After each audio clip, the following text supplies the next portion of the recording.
Welcome Diablo Players. What if you're going to play Project Diablo 2 and you were able to install it and you're starting out your first character? Then you just want to know a couple of things, don't you? Right, let's do this. So I will get this crazy barbarian and I will ask him, what would those first 10 minutes look like? So let's start him up, let's create a game. It probably is on the right part already. You can fill in the name, fill in the password, whatever you want, and you can create the game. It already exists because I just did it. So now I will call it www.1 and I will create it. Things you want to know is that if you go into your stash, that you've got a lot of space. So what do we see here?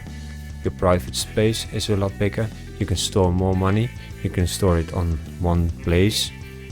What you want to know is if you die, you also lose a percentage of that money. You do have all the other tabs available to share. Things that you also want to know is that if we, for example, get a charm here, you can only use it if it's down this line. How do I know that? You can use H on your keyboard. It will show all the help. Things to know, they are nice to good to know that you have these worldstone shards you can use for corruption, and if you can find them straight off when you start playing. Other thing that's good to know is you've got your game settings down here. You have to use Ctrl and left mouse click to get into there. As you can see down here, your charm inventory is over here, and when you have I will show you that too, you're finding of course runes, and you can make them stack and unstackable. So you can study this, but let's go down to control and right control down, hold control down and click the settings. Then there are a couple of things that are good to know. You can fill in your quick cast here, as you probably have done within Diablo 2 Resurrected or other games you have been playing. So you can just hit the F key, F1 or F2 or whatever you want to use, and then it will just change to that key for quickly use the key and then change back to the key you already had there. I like to put on all the buff timers and things like that. That's really nice. So you can see in a way on the icon that a shout is running out, for example. Other things that are really nice is, for example, your experience meter. It corresponds with this white letters down here. You have put it on or off, so you can see how much experience you have in this level, how much you have gained in this session, and how much experience you will get in per second. So you can see if you're grinding efficiently, if you want to go to that 99 level. Then a couple of things that are really good to know. You can use 8. I will show you later. So you can show up all your stats in a better way. Then you can only have them with C to show your character, but this will give you more insight. And for example, when you're playing around with frame rates, you can use this as well. So if you add, for example, attack speed or whatever, you can see if you get to the next frame rate, so you will be quicker.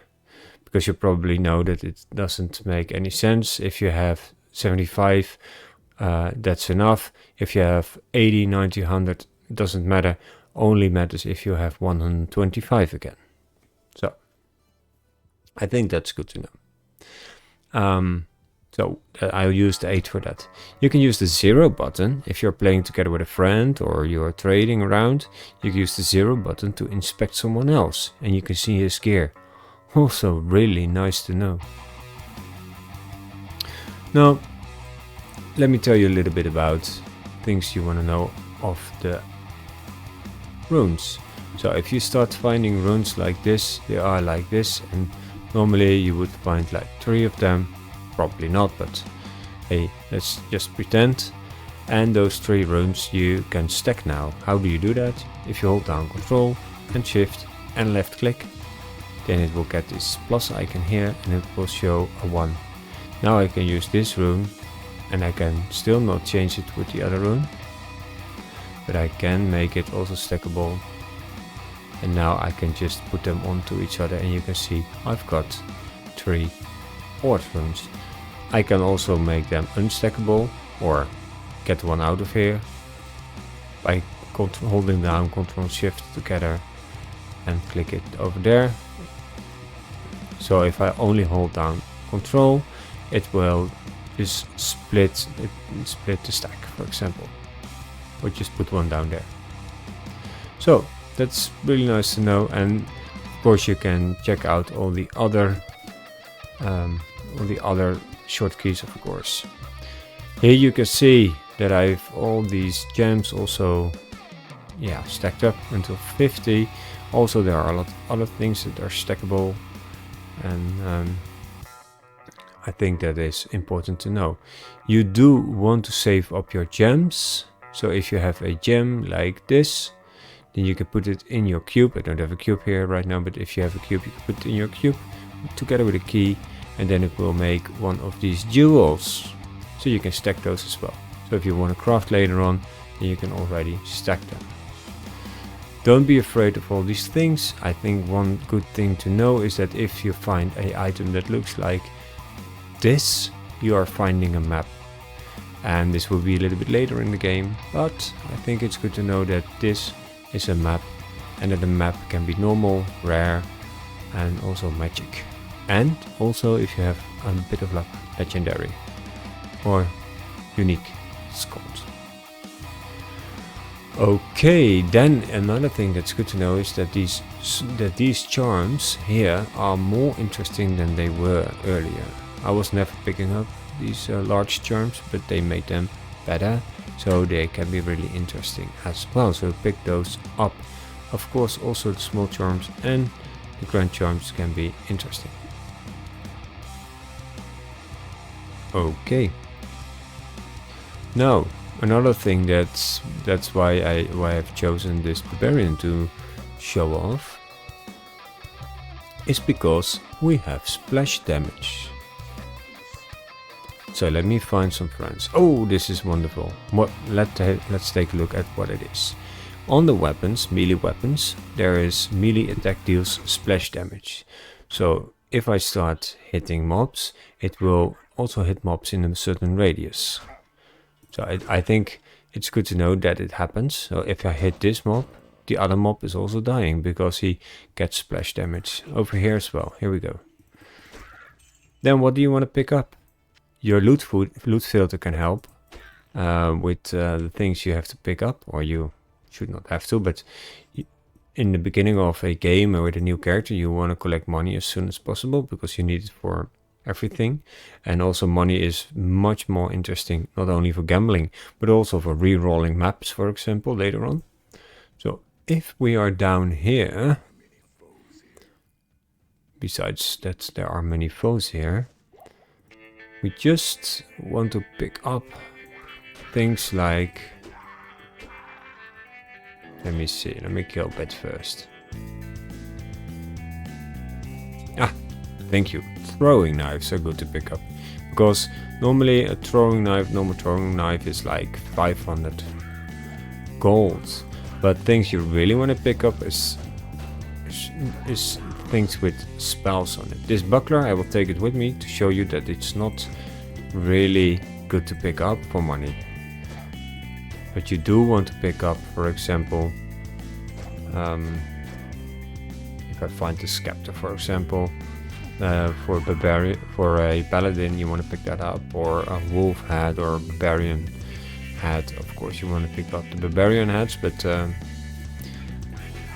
and you will find out really quickly that it's a lot of fun to play with a melee character, especially having this splash damage.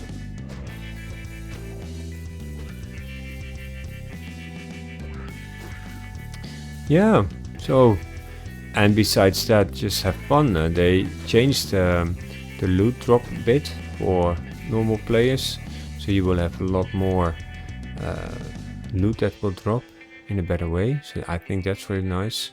You do want to use a loot filter from quite early on. I'll just pick up some things. Another throwing knife, yeah, that's good. Also javelins are good, things like that. All the things that have quantity, I think, besides arrows, of course. So if I go back to town now, it all works the same, and I don't have my big friends yet here. Let's go to... Yeah, thank you. Right, so what we have: a javelin, 120, throwing knives, 480, a buckler, 8. You see, you don't want to pick those up with nothing. Also this decker, you don't want to pick it up. Probably because you've got all the space, you are picking up everything in the beginning, but after like 10 levels you will only start picking up things like this. And maybe even you're even not picking up the knives anymore, and only things with skills. Like, as I said earlier, skills that are for the necromancer on the offhand, for example, or skills on the hats for a druid or for barbarian. Or also, what's interesting, that sounds good, is all the items with skills. So, alright, so right click, and here we go, sell the stuff. Okay, thank you very much. I hope it's a little beneficial to you, and I really hope you're gonna try it out. Talk to you later.